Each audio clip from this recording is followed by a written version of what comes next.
A new all-time high has been reached, but there are signs suggesting a correction. But is a correction really going to happen, or is a continuation of the rally much more likely?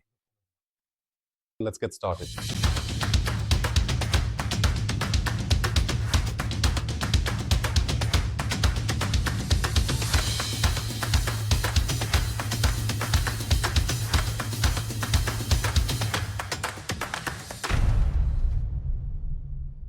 Hey there. Welcome to another episode of Crypto Market Analysis, where we meet every week to analyze Bitcoin, Ethereum, and a selected altcoin.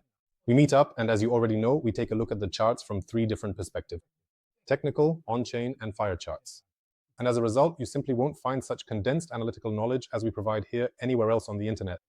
Thank you for appreciating that. We have a huge number of subscribers, many of whom come to the Kanga channel through Kanga Trends, but at the same time, I know that a lot of people who watch these videos aren't actually subscribed to the channel, so now is the right time to change that. Leave a subscription if you like what we're serving here, give a like, hit the bell, and leave a comment, even if it's just for the contest. And remember, the content in this video is absolutely not investment advice. For advice, consult a licensed advisor, or just do what I do your own research. If you accept that, you're ready, grab your coffee, and let's get started with the analysis. So let's start with Bitcoin, and this time not with the chart itself, but with a post I made on Twitter, which I actually posted either yesterday or even the day before, suggesting that Bitcoin is most likely reaching a local peak. What was the reason for that? Well, it was because, for example, the TD sequential indicator, which we can see here on this chart and which perfectly highlights turning points on the chart, here we have 1, 2, 3, 4, also highlighted the 9th consecutive bullish candle of the indicator, which occurred precisely on Tuesday. On Tuesday, after a weekend that was also green. A weekend that's green, well, that's kind of, in its own way. There's a certain risk in a situation where we see such a prolonged upward trend, several consecutive bullish candles on the Bitcoin chart, because weekends usually result in a kind of consolidation and a cooling off of indicators that at this point were already overvalued. We're talking here, for example, about the RSI. It may not be that overvalued yet because it has just reached the so-called overbought zone, However, it's important to remember that this is simply a zone where the bulls indicate they have an advantage over the market, but at the same time, the stochastic RSI and MACD have sent very concerning signals indicating that a reset must occur here. Combined with the 9th consecutive bullish candle on the TD sequential indicator, this was a very clear signal to me that the top is very near. But wait, what happened next? If we look at the Bitcoin chart at this moment, as we have it in front of us, basically live, we can see that yesterday's bearish candle, which was about 2.7%, caused that 9th bullish candle on the indicator to disappear completely. Maybe I'll remove the lower indicators for a moment so we can see this even better. Let me remind you once again, here we had turning points on the TZS in an uptrend, here we had turning points in a downtrend, and now that 9th candle has disappeared completely. And this is because on Tuesday, the declines were strong enough that the price closed below the close of the 4th preceding candle, which is exactly this one. And that causes the indicator to simply reset. What could this mean? Well, actually, that at least from this perspective, from the perspective of the TD sequential, the upward potential still remains or has basically been regained. How does it look on the other indicators? Of course, it's worth mentioning the RSI and also the stochastic RSI, which I just referred to a moment ago. And we can see that here on the RSI, there was a pullback, a very nice pullback, which at the same time serves as a test of the levels that were present here.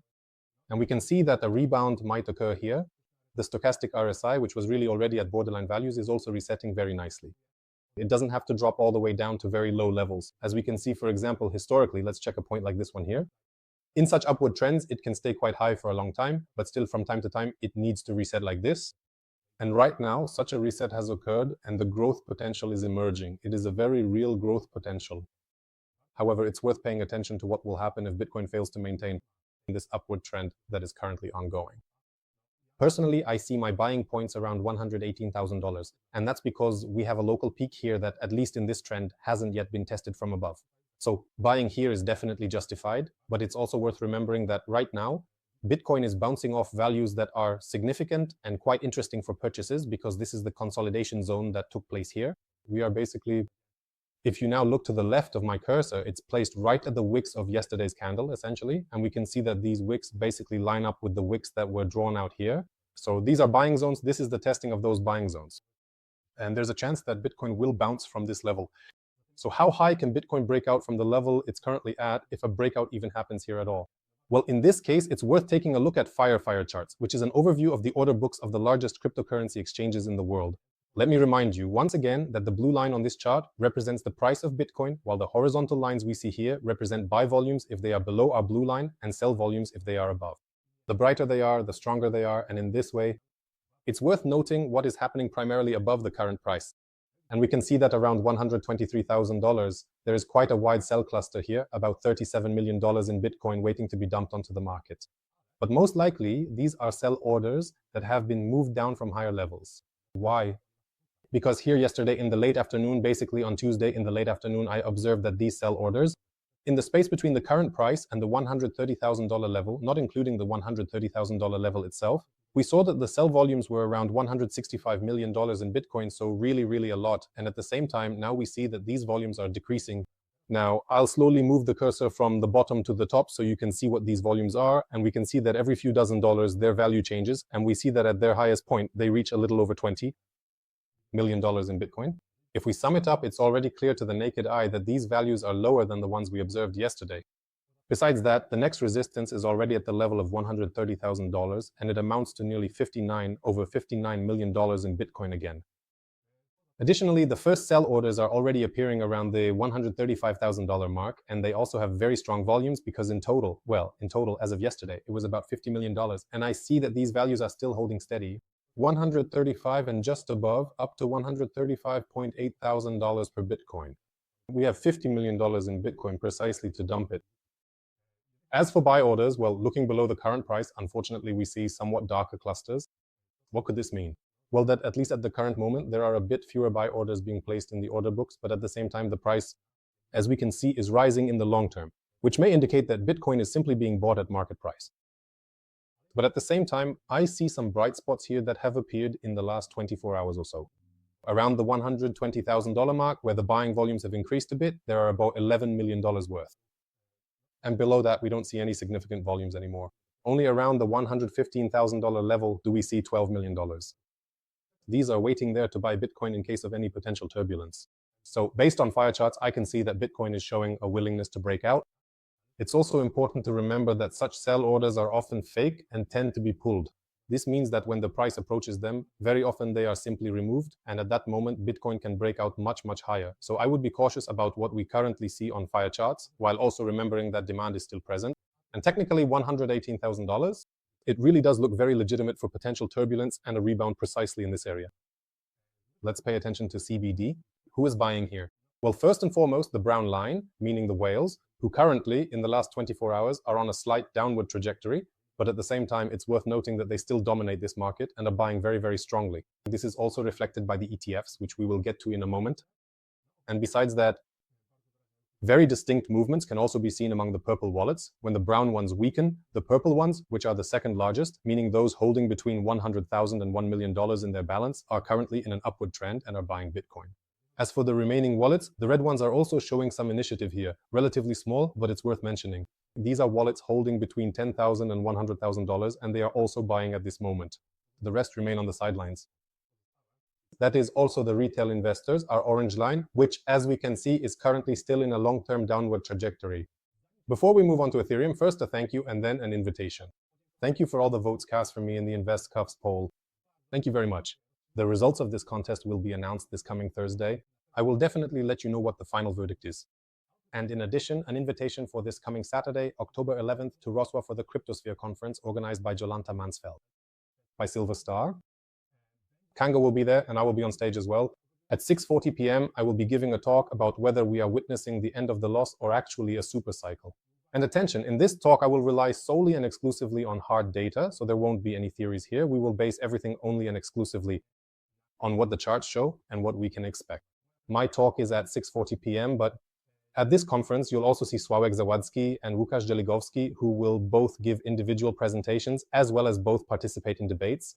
So there's really a reason to come. There are people worth listening to, and of course, there will be stands, so there will also be gadgets.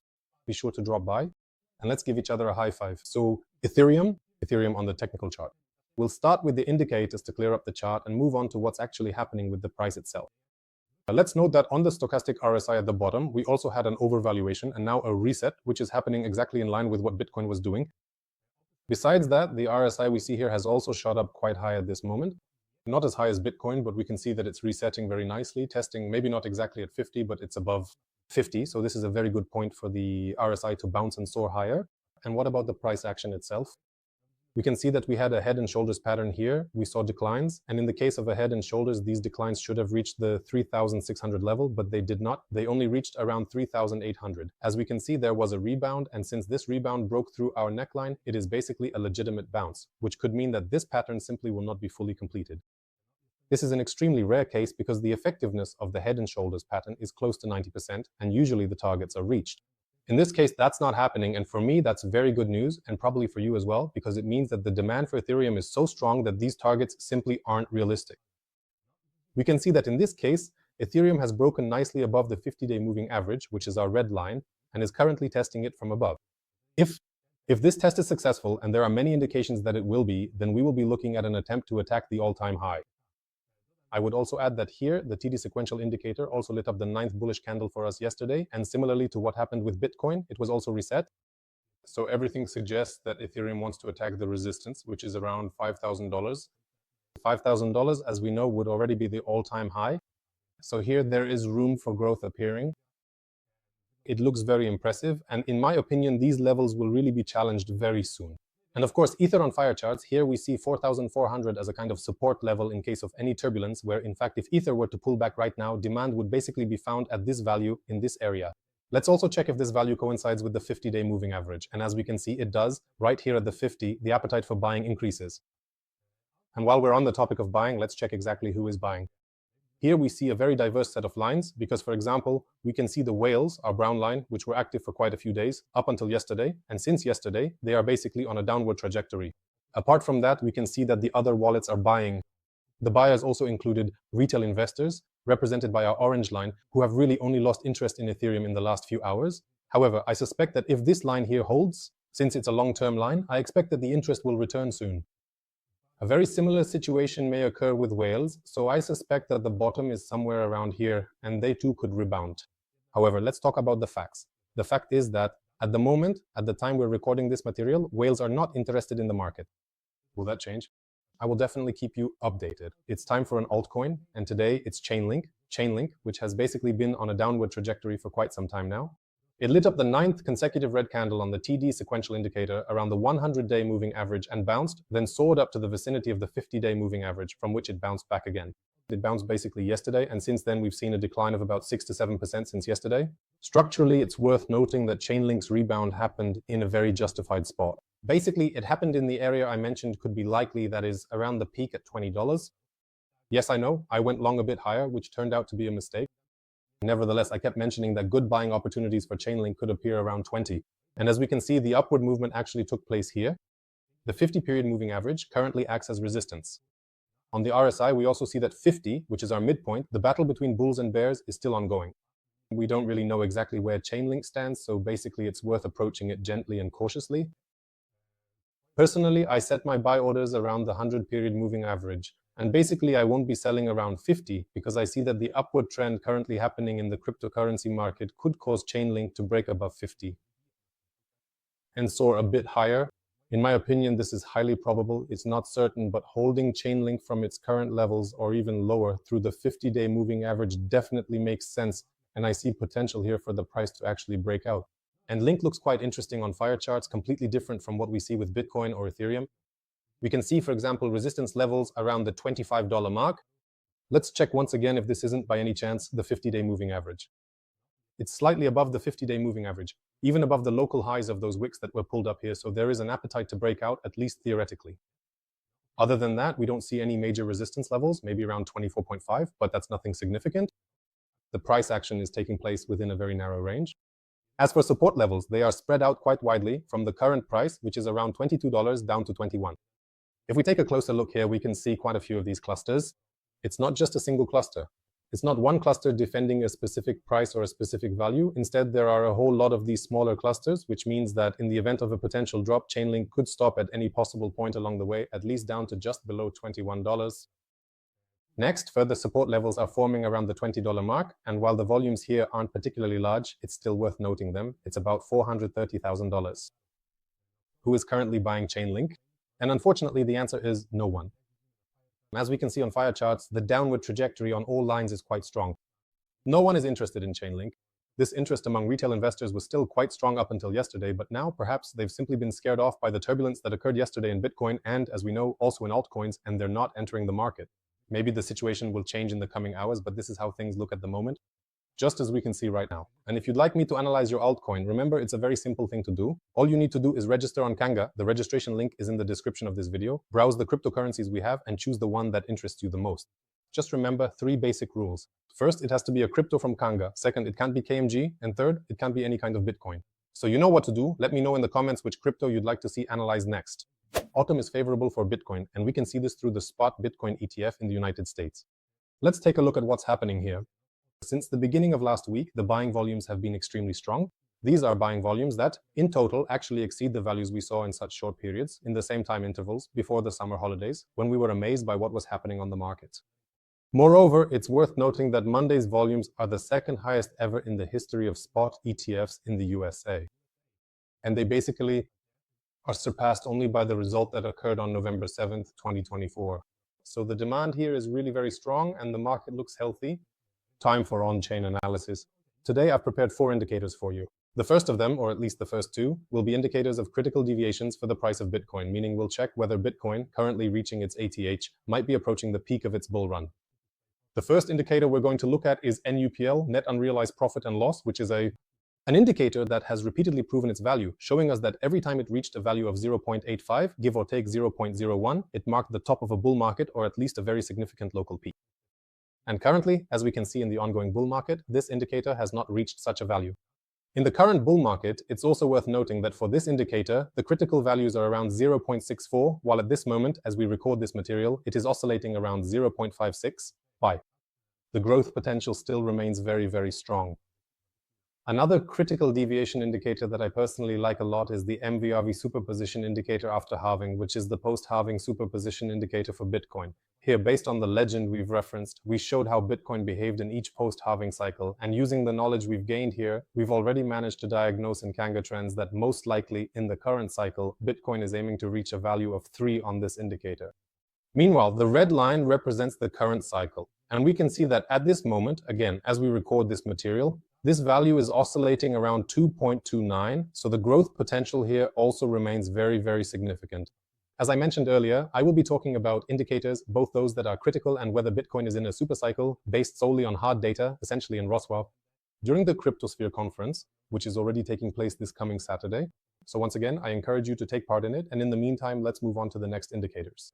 The next indicator is SOPR, which, as we can see, is resetting very nicely. Recently, we talked about the fact that it doesn't necessarily have to reach the level of 1, at least at this moment, to achieve a reset, and indeed, that's exactly what's happening here. And by the way, it's worth noting that despite the upward movement that is appearing, the Bitcoin SOPR isn't reaching any critical values, so it's actually looking quite healthy here. And besides that, let's also take a look, of course, at what we regularly check, namely the Bitcoin balance on exchanges. And we can see that the downward trajectory we've been observing since the beginning of September is still holding. It's not particularly sharp or steady, but over the longer term, we can really see that it's a downward trend. So from this perspective, it's healthy. If Bitcoins are leaving exchanges, it means the price of Bitcoin could rise. That's it for today's analysis. It's time for the contest, and as always, let's start with the rules. Present your own analysis of one of the cryptocurrencies I mentioned in today's video. So it could be Bitcoin, it could be Ethereum, or it could be Chainlink. Present your perspective, whether it's technical, on-chain, fire chart, sentiment, or fundamentals. Whatever you like, and remember, you don't have to agree with me. The author of the most interesting comment, posted by Friday at midnight, will win 20 kilograms from me. And the winner for the previous episode is Leszek Kuch, who analyzed Bitcoin. Congratulations, Leszek. Please contact support to claim your prize. That's all for today. If you enjoyed this and it's your first time here, be sure to subscribe and join me again next week. And please rate this episode on a scale from 1 to 810, where 1 means it was weak and bland and you do not want to see me here again. 810 means it was fantastic and you want more of it. And if you want more, well then, see you next time. Bye.